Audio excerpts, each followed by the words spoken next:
Murshidabad police জেলার পুলিশের লক্ষ্য বোম মুক্ত মুর্শিদাবাদ। আর সেই লক্ষ্যে মুর্শিদাবাদ পুলিশ জেলার প্রত্যেকটি থানার পুলিশই কিন্তু ভীষণভাবে তৎপর। প্রত্যেক দিনই কোথাও না কোথাও উদ্ধার হচ্ছে বিপুল পরিমাণে তাজা বোমা। তবে সামনেই বিধানসভা নির্বাচন, আর এই বিধানসভা নির্বাচনের আগে কি মুর্শিদাবাদকে উত্তপ্ত করার লক্ষ্যেই বোমা মজুত করে রাখা হচ্ছে, সে নিয়ে উঠছে প্রশ্ন। তবে আজ সকালে বহরমপুর থানার অন্তর্গত ফতেপুর বাসস্ট্যান্ড এলাকায় আবারও বোমকে ঘিরে রীতিমতো চাঞ্চল্য।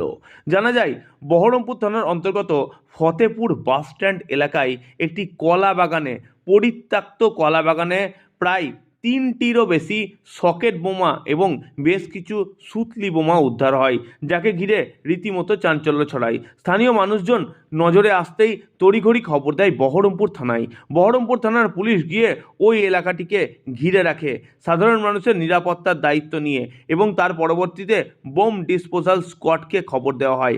আনুমানিক আজ দুপুর 3:30 নাগাদ বোম ডিসপোজাল স্কোয়াডের পক্ষ থেকে ওই বোমাটাকে নিষ্ক্রিয় করা হয়। তবে এই বোমা কে বা কারা রেখেছে, কী উদ্দেশ্যে রেখেছিল, তার সমস্ত ঘটনার তদন্ত করছে বহরমপুর থানার পুলিশ। এ বিষয়ে কি জানালেন স্থানীয় এক ব্যক্তি আমাদের সংবাদ প্রতিনিধিকে, দেখুন বিস্তারিত।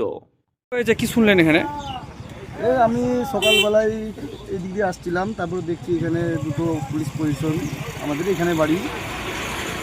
ওনার দাঁড় হলো, দেখলাম দুটো ওখানে বম, সকেট বম।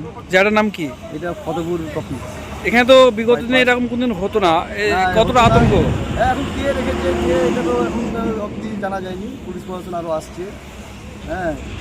এবং এগুলো খুব খারাপ দেখায়। মানুষের মধ্যে কি আতঙ্ক দেখাচ্ছে? আতঙ্ক মানে বহুত আতঙ্ক দেখাচ্ছে এখানে। আপনার নাম? আমার নাম মাসারুল শেখ।